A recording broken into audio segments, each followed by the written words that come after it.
Every time water boils, mineral traces are left behind on Luna's heating surfaces.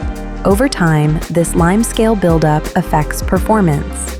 Water takes longer to heat, and the inside of your kettle starts to look dull. In fact, just 1.6 millimeters of limescale can reduce heating efficiency by up to 12%. For most homes, descaling Luna once a month keeps it performing like new. If you live in a hard water area, you may want to do it more often. Before you start, unplug Luna and let it cool completely. Then lift the kettle off its base. Every Luna Pro comes with 3 Saki Descaler packets in the box, 1 for each monthly clean.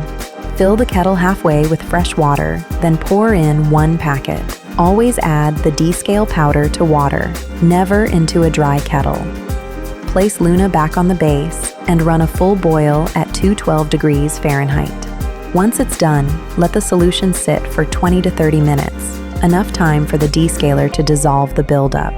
Pour out the solution, then rinse the inside 2 or 3 times with fresh water. For heavy buildup, you can run the process once more, and Luna is ready for your next cup. If you've run out of Saki Descaler, white vinegar works well as a household alternative. Fill the kettle halfway with a 1-to-1 mix of vinegar and water. Boil, let it sit for 30 to 60 minutes. Then pour out and rinse. Run 1 more boil with fresh water to clear any vinegar scent. Vinegar works, but for best results and to protect Luna's longevity, we recommend the Saki Descaler. A few minutes of care, once a month, and Luna keeps brewing at its best.